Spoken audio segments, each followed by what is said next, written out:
Hello my dear viewers, welcome to my YouTube channel.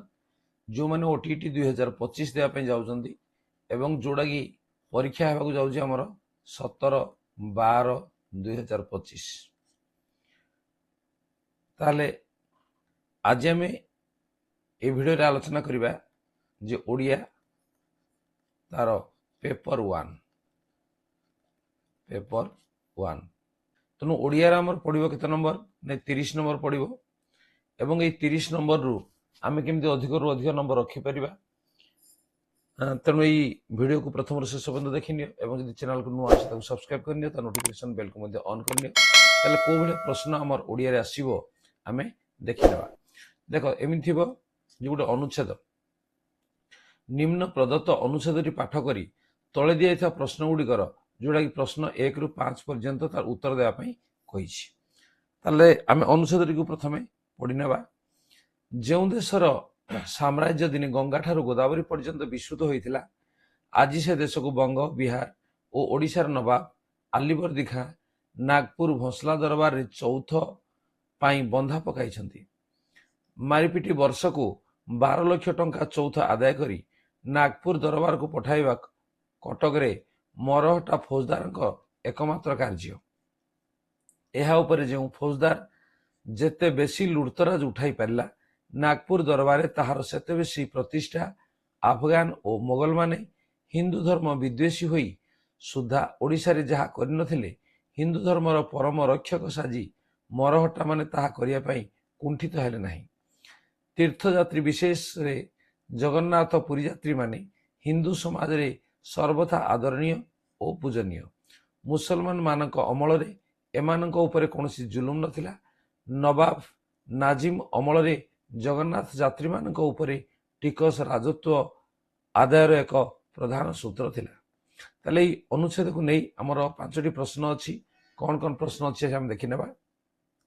Number 1 केउ केउ राज्य बंधा पड़ीथिला बंग बिहार ओडिशा बंग आंध्र तमिलनाडु आंध्र बिहार ओडिशा बिहार ओडिशा नागपुर।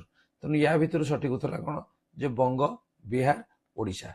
कहीं देख जे लिखा जाइए अनुच्छेद भितर आम देखा जे आज से देश को बंग बिहार ओडिशार नवाब लिखाई तेणु बंग बिहार ओडिशा ये अच्छे आम उत्तर।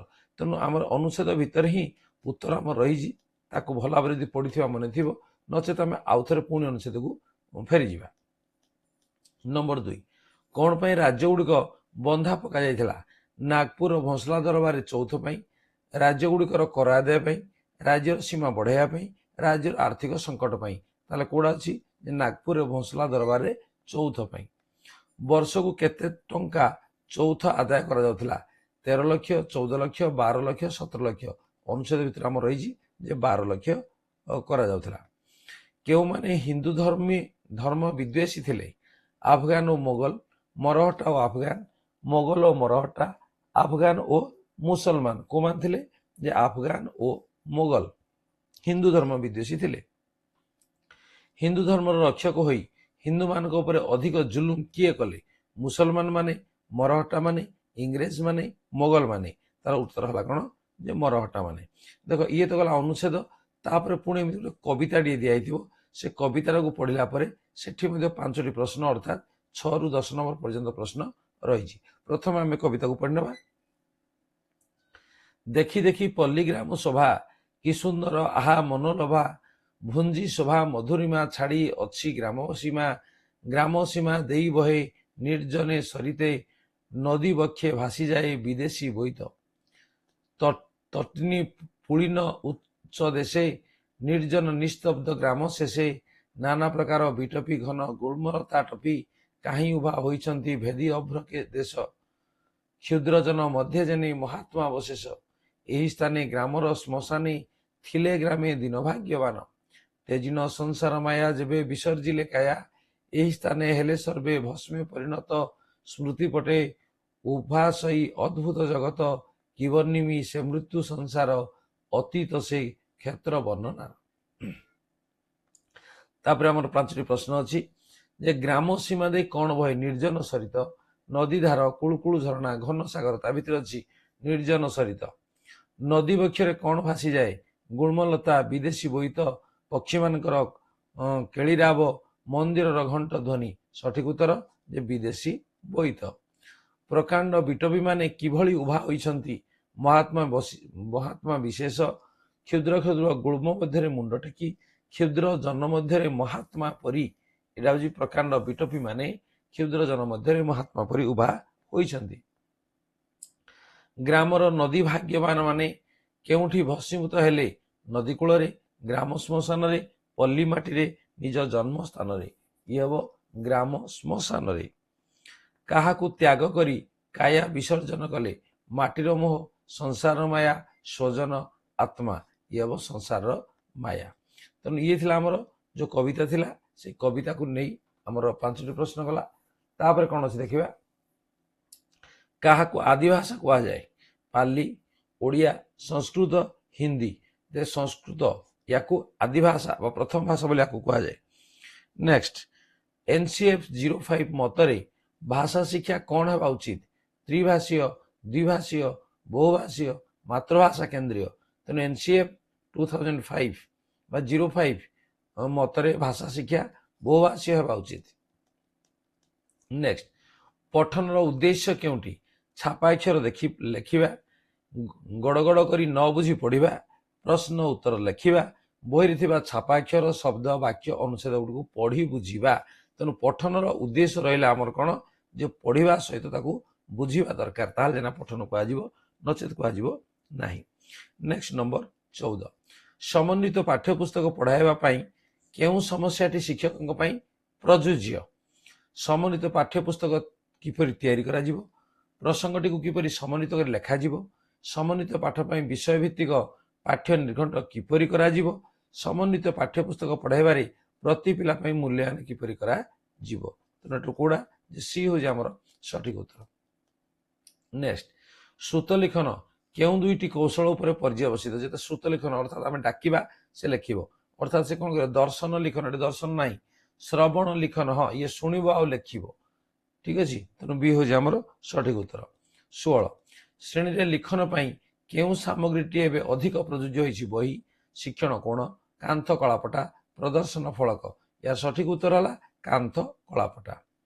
MLE ର ପୁରା ନାମ କେଉଁଠି? ମଦର ଲିଙ୍ଗୁଆ ଏଜୁକେସନ, ମଲ୍ଟିଲିଙ୍ଗୁଆଲ ଏଜୁକେସନ, ମାସ ଲିଙ୍ଗୁଆଲ ଏଜୁକେସନ, ମଦର ଲଜିଷ୍ଟିକ ଏଜୁକେସନ। ତେଣୁ MLE ୟାର ପୁରା ନାଁ ହଉଛି ମଲ୍ଟିଲିଙ୍ଗୁଆଲ ଏଜୁକେସନ। ତେଣୁ ବି ହଉଛି ସଠିକ ଉତ୍ତର। ଶୂନ୍ୟ ସ୍ଥାନ ପୂରଣ କର, ଏହା କି ପ୍ରକାର ପ୍ରଶ୍ନ? ଏହା ସଂକ୍ଷିପ୍ତ ଉତ୍ତରମୂଳକ, ଦୀର୍ଘ ଉତ୍ତରମୂଳକ, ମୁକ୍ତ ଉତ୍ତରମୂଳକ, ବସ୍ତୁନିଷ୍ଠ। ତେଣୁ ଇଏ ହଉଛି ବସ୍ତୁନିଷ୍ଠ ଉତ୍ତରମୂଳକ ପ୍ରଶ୍ନ। ନେକ୍ସଟ, ନିମ୍ନଲିଖିତ କେଉଁ ପୁସ୍ତକଟି ସମନ୍ୱିତ ପାଠ୍ୟ ପୁସ୍ତକ? ସାହିତ୍ୟ କୁସୁମ, ସାହିତ୍ୟ ସୌରଭ, ଆମ ସାହିତ୍ୟ, ହସ ଖୁସି। ତେଣୁ ତଳ ଶ୍ରେଣୀରେ ପ୍ରଥମ ଦ୍ୱିତୀୟରେ ଯୋଉ ବହି ଗୁଡ଼ିକ ଅଛି ସେଗୁଡ଼ିକ ସବୁ ସମନ୍ୱିତ ପାଠ୍ୟ ପୁସ୍ତକ। ନେକ୍ସଟ 20, ସୃଜନଶୀଳତା ଓ ଉଦାରତା ଶିଶୁ ପାଇଁ ଚାବିକାଠି ବୋଲି କିଏ କହିଥିଲେ? ପ୍ରଫେସର ଯଶୱାଲ, ବିଶ୍ୱକବି ରବୀନ୍ଦ୍ରନାଥ, ସ୍ପେନ୍ସର, ଗୋପାଳ କୃଷ୍ଣ ଗୋଖଲେ। ୟାକୁ କହିଥିଲେ ପ୍ରଫେସର ଯଶପାଲ। ନେକ୍ସଟ, ଗୋଟିଏ ଭାଷା ଶିକ୍ଷା ଅନ୍ୟ ଭାଷା ଶିକ୍ଷାକୁ କିପରି ସାହାଯ୍ୟ କରେ? ସାହାଯ୍ୟ କରେ ନାହିଁ, ବାଧକ ସୃଷ୍ଟି ହୁଏ, ସହାୟକ ହୁଏ, ଆଗ୍ରହ ସୃଷ୍ଟି କରେ। ଇଏ ହବ ସହାୟକ ହୁଏ। ପିଲା ବିଦ୍ୟାଳୟକୁ ଆସିବା ବେଳେ କେଉଁ କେଉଁ ଦକ୍ଷତା ହାସଲ କରିଥାଏ? ଯେତେବେଳେ ପିଲାଟି ବିଦ୍ୟାଳୟକୁ ଆସୁଛି ସେ କହିପାରିବ, ଶୁଣିବା, ଶୁଣୁଛି ମଧ୍ୟ, ସଂସ୍କୃତି, କହିବା ଆଉ ଶୁଣିବା। ତେଣୁ କହିବା ଏବଂ ଶୁଣିବା ଇଏ ହଉଛି ଆମର ସଠିକ ଉତ୍ତର। ନେକ୍ସଟ, ହରି ବାରମ୍ବାର ପରୀକ୍ଷାରେ ଅକୃତ କାର୍ଯ୍ୟ ହେଉଛି, ଏହି ବାକ୍ୟରେ କେଉଁ ପଦଟି ଅବ୍ୟୟ? ଅବ୍ୟୟ ହେଲା କୋଉଟା, ବାରମ୍ବାର। ତେଣୁ ବାରମ୍ବାର ପରୀକ୍ଷାରେ ଅକୃତ କାର୍ଯ୍ୟ ହେଉଛି। ତେଣୁ ବି ହଉଛି ଆମର ସଠିକ ଉତ୍ତର। ନେକ୍ସଟ, ତେଲିଆ ଏ ଶବ୍ଦଟି କେଉଁ ପଦ? ବିଶେଷ୍ୟ, ବିଶେଷଣ, ଅବ୍ୟୟ, କ୍ରିୟା। ତେଣୁ ଇଏ ହଉଛି ଆମର ବିଶେଷଣ ପଦଟି। ଶବ୍ଦ କେତେ ପ୍ରକାର? 1, 2, 3, 4। ଶବ୍ଦ ହଉଛି 2 ପ୍ରକାର। ନେକ୍ସଟ, ର ପ୍ଲସ୍ ଜ ଆର୍ଯ୍ୟ, ଏଠାରେ ରୁ ପ୍ଲସ୍ ଜ ଆର୍ଯ୍ୟ, ଏଠାରେ ରୁ ସ୍ଥାନରେ କଣ ହୋଇଛି? ଆର୍, ଆ, ଅର୍, ଅ। ତେଣୁ ଏଟା ଆର୍ଯ୍ୟ, ଆର୍। ତେଣୁ ଆର୍ ହେଇଛି। ତେଣୁ ଏ ହଉଛି ଆମର ସଠିକ ଉତ୍ତର। ଗଙ୍ଗା ପ୍ଲସ୍ ଏୟ ସମାନ ଗାଙ୍ଗେୟ, ଏଠାରେ ଏୟ କେଉଁ ଅର୍ଥରେ ବ୍ୟବହୃତ ହେଇଛି? ଅପତ୍ୟ, ସମ୍ବନ୍ଧ, ଅତିଶୌର୍ଯ୍ୟ ଭାବ, ତେଣୁ ଇଏ ହବ କଣ ଯେ ଅପତ୍ୟ ଅର୍ଥରେ ଇଏ ବ୍ୟବହୃତ ହେଇଛି। କୃପଣ ଶବ୍ଦର ବିପରୀତ ଅର୍ଥ କଣ? ଅକୃପଣ, ଦାନୀ, ବଦାନ୍ୟ, ଧନୀ, ତେଣୁ ଇଏ ହଉଛି କଣ ଯେ ବଦାନ୍ୟ, ଇଏ ହଉଛି ତାର ବିପରୀତ ଅର୍ଥ କୃପଣର। ସମୁଦ୍ରର ପ୍ରତିଶବ୍ଦ କୋଉଠି? ପୟୋଧି, ଆଦିତ୍ୟ, ବାରିଧି, ପୟ, ତେଣୁ ପୟୋଧି, ପୟୋଧି କହିଲେ ସମୁଦ୍ର, ତେଣୁ ସମୁଦ୍ର ପ୍ରତିଶବ୍ଦ ହେଲା ପୟୋଧି। ମିଛ ପ୍ଲସ୍ ଉଆ, ମିଛୁଆ, ଏଠାରେ ଉଆ କେଉଁ ଅର୍ଥରେ ବ୍ୟବହୃତ ହେଇଛି? ଅଭ୍ୟାସ ଅର୍ଥରେ, ସମ୍ବନ୍ଧ, ଅପ୍ୟତ୍ୟ, ଜାତ, ତେଣୁ ଇଏ ହଉଛି ଅଭ୍ୟାସ, ତେଣୁ ମିଛ କହିବାଟା ଗୋଟେ ତାର ଅଭ୍ୟାସ ହେଇଯାଇଛି, ତେଣୁ ତାକୁ ମିଛୁଆ ବୋଲି କୁହାଯାଏ, ତେଣୁ ଇଏ ଅଭ୍ୟାସ ଅର୍ଥରେ ବ୍ୟବହୃତ ହଉଛି। ତାହେଲେ ଏଇଭଳି ପ୍ରଶ୍ନ ଆମର ଆସିବ 30ଟି ପ୍ରଶ୍ନ। ତେଣୁ ଭିଡ଼ିଓକୁ ପ୍ରଥମରୁ ଶେଷ ପର୍ଯ୍ୟନ୍ତ ଦେଖିଥିବାରୁ ବହୁତ ବହୁତ ଧନ୍ୟବାଦ। କ'ଣ ପାଇଁ ନାଇଁ ଇଏ ନିଶ୍ଚିତ ଭାବରେ ଭିଡ଼ିଓ ପରୀକ୍ଷାରେ ନିଶ୍ଚିତ ଭାବରେ ଉପକାରରେ ଲାଗିବ। ଏବଂ ଯଦି ଭିଡ଼ିଓ ଭଲ ଲାଗୁଛି ତାକୁ ଲାଇକ୍ କମେଣ୍ଟ ସେୟାର କର, ଏବଂ ଯଦି ଚ୍ୟାନେଲକୁ ନୂଆ ଆସି ତାକୁ ସବସ୍କ୍ରାଇବ୍ କରିନି ତା ନୋଟିଫିକେସନ୍ ବେଲ୍କୁ ମଧ୍ୟ ଅନ୍ କରିନିଅ। ଦେଖା ହେବ ପରବର୍ତ୍ତୀ ଆଲୋଚନାରେ। ତେଣୁ ପରୀକ୍ଷା ପୂର୍ବରୁ ଯେତେ ଗୁଡ଼ିଏ ଭିଡ଼ିଓ ମୁଁ ଅପଲୋଡ଼ କରୁଛି ସବୁଗୁଡ଼ିକ ଠିକ୍ ଭାବରେ ଦେଖିନିଅନ୍ତୁ, କାହିଁକିନା ସମୟ ବହୁତ ଅଳ୍ପ, ମାତ୍ର ଆଉ 2 ଦିନ ରହିଲା। ଠିକ୍ ଅଛି, ଆଜିର ଆଲୋଚନା ଏତିକି। ଧନ୍ୟବାଦ, ବାଏ ବାଏ।